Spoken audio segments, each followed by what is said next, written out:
آپ کو لگتا ہے جو ٹارگٹس ہم نے سیٹ کیے ہوئے تھے ٹیکس کلیکشن کے حوالے سے، اور خاص طور پر کہا گیا کہ کچھ کاروباری برادری ہے جو کہ ٹیکس نیٹ میں نہیں آنا چاہتی، ان کو بھی کافی ٹائٹ کیا گیا، تو کیا کچھ استحکام کی طرف ہم لوگ جا رہے ہیں اور ٹیکس کلیکشن جو ہے وہ پہلے سے بہتر ہوگی ہماری اس سے؟ دیکھیں یہ چیزیں کچھ ان کی باتیں ضرور ہوئی ہیں اور تھوڑی بہت ایفرٹ بھی ان پہ ہوئی ہے، مگر اگر آپ ریزلٹس بھی تو دیکھیں نا، آپ کا ٹیکس نیٹ جو تھا کیا وہ بڑھ گیا ان 4 سالوں میں؟ کیا آپ کی جب آپ کہہ رہے ہیں کہ جی کاروباری جو سیکٹر ہے وہ آنا نہیں چاہتے، مگر آپ یہ دیکھیں کہ جو آپ کا کارپوریٹ سیکٹر ہے اس تو آپ کی ٹیکسیشن 50 سے 60% تک چلی گئی ہے۔ آپ کا ریٹیل بزنس پہ ہاؤیور وہ جو ہے آپ کو ڈیفینیٹلی آپ کو ایفرٹ کرنی پڑے گی۔ ابھی جو یہ بات ہو رہی ہے کہ جی آپ کم از کم 25,000 روپے ٹیکس دیں گے منیمم سال کا، تو یہ بات نہیں ہونی چاہیے، اس کو امپلیمنٹ کرنا چاہیے، اور ایک اپنی جتنی بھی چیمبر آف کامرسز ہیں ان کے ساتھ مل کے اس کو آگے لے کے جانا چاہیے۔ آپ کو ریٹیل سیکٹر پہ ڈیفینیٹ ٹیکس لگانا ہے، پروونسز کو ایگریکلچر سیکٹر پہ جو ٹیکس لگانا ہے وہ نہیں لگاتے۔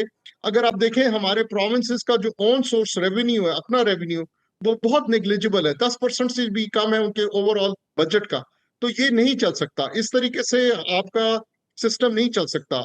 پھر آپ کرتے کیا ہے کہ جی چونکہ آپ کو پھر انٹرنیشنل فائنینشیل انسٹیٹیوشن جو سب پش کرتے ہیں، تو آپ کہتے ہیں اچھا ہم یہ ایسا کرتے ہیں، ہم عوام کو بسٹ کے تھرو ریلیف دے دیتے ہیں، جیسے پروپوز ہو رہا ہے کہ جی اور بس کا بجٹ جو ہوگا 1.8 ٹریلین روپیز ہو جائے گا۔ ہم لوگوں کو اپنے عوام کو ریلیف بالکل دینی چاہیے، مگر کیا ہم کیا کہتے ہیں خیرات پہ ہی چلائیں گے؟ ہم پیسہ بورو کر کے لوگوں کو خیرات دیں گے مگر ہم اکنامک گروتھ نہیں لائیں گے کہ وہ خود کما سکیں؟ کب تک یہ کرتے رہیں گے؟ تو ہم اپنے آپ کو دھوکہ ہی دیتے رہتے ہیں ہمیشہ، اور امید تو کرتے ہیں کہ پاکستانی اوور آل ہم آپٹمسٹک لوگ ہیں، ہم سوچتے ہیں کہ کوئی بہتری ہو جائے گی، مگر ہوتی نظر نہیں آ رہی۔ شاہد صاحب، سیلڈ کلاس آپ کو پتہ ہے کافی پسا ہوا طبقہ نظر آ رہا ہے، اور بہت زیادہ ان پر جو ہے ٹیکسز جو ہے لاسٹ ایئر بھی لگے تھے۔ اس دفعہ کے لیے ان کے پاس کیا آپشنز موجود ہیں؟ کوئی سیلڈ کلاس کو کچھ ریلیف دینے کا کوئی پلان آپ کو نظر آ رہا ہے؟ دیکھیں سیلری کلاس کو تو انہوں نے برباد کر کے رکھ دیا۔ مطلب میں آپ کو اگزامپل دیتا ہوں کہ پہلے چونکہ میں ڈیول نیشنل ہوں، کینیڈین ٹیکسز میں فائل کرتا تھا، تو میرے ٹیکسز ہمیشہ کینیڈا میں زیادہ ہوتے تھے پاکستان سے۔ اب وہ ٹائم آ گیا کہ کینیڈین ٹیکسز پاکستان سے کم ہو گئے، مطلب ہم نے تو سیلری کلاس کو بالکل برباد کر کے رکھ دیا۔ ہم نے چونکہ ہمارا وہ ٹیکس بیس چھوٹا ہے تو ہم اسی پہ ٹیکس لاتے جاتے ہیں، مطلب 50% تک ٹیکس لگ رہا ہے انکم ٹیکس پہ۔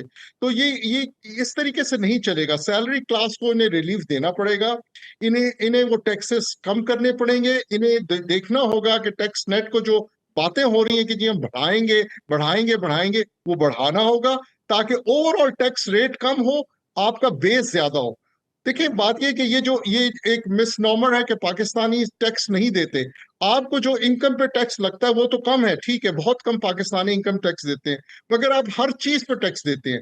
آپ کی جو ریٹیل پہ چیز آپ خریدتے ہیں اس پہ جی ایس ٹی دیتے ہیں، آپ کی مینوفیکچرنگ سیکٹر دیتا ہے، ہر جگہ پہ آپ ایک ٹیکسیشن فیس کرتے ہیں، اور اس کے ریزلٹ پہ آپ کو مل کے آ رہا ہے۔ یہ بھی آپ کو دیکھنا ہے نا کہ آپ کو کیا کہتے ہیں، ایک آدمی اگر ٹیکس دیتا بھی ہے تو اس کو کس قسم کی گورنمنٹ جو ہے فیسیلیٹیشن دے رہی ہے۔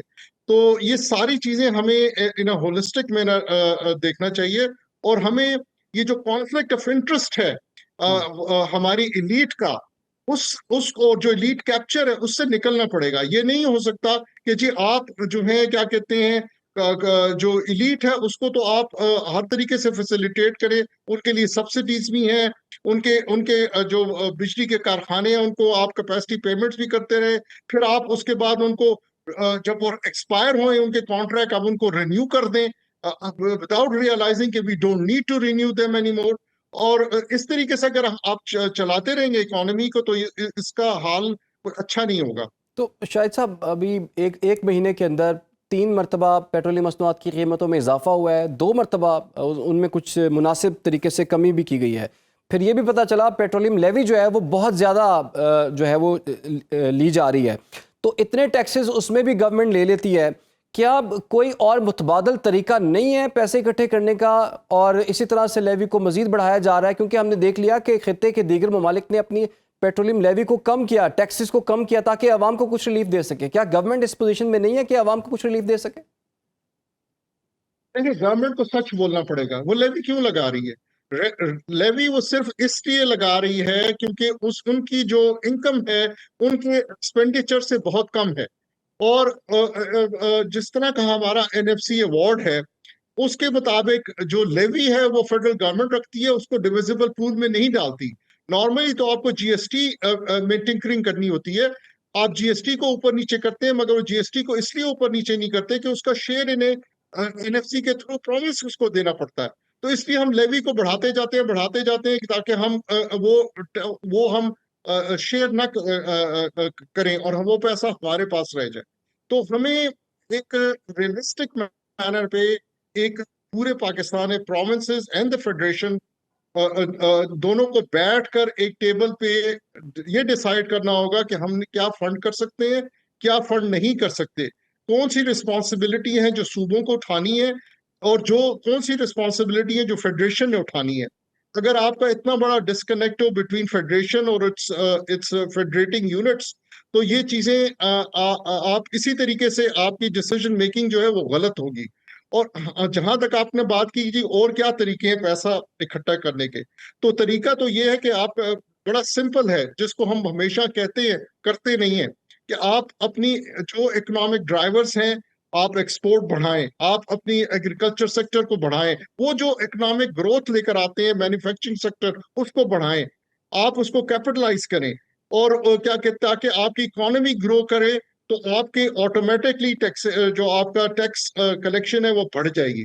اچھا میں آپ کو ایک ایگزامپل دیتا ہوں. جی پاکستان کی جو ایکسپورٹس ہیں وہ سٹک ہے 32 ارب پہ. 4 سال پہلے بھی 32 ارب تھی، ابھی بھی 32 ارب ہے. اور انڈیا کو دیکھیں تو 825 ارب پہ چلا گیا.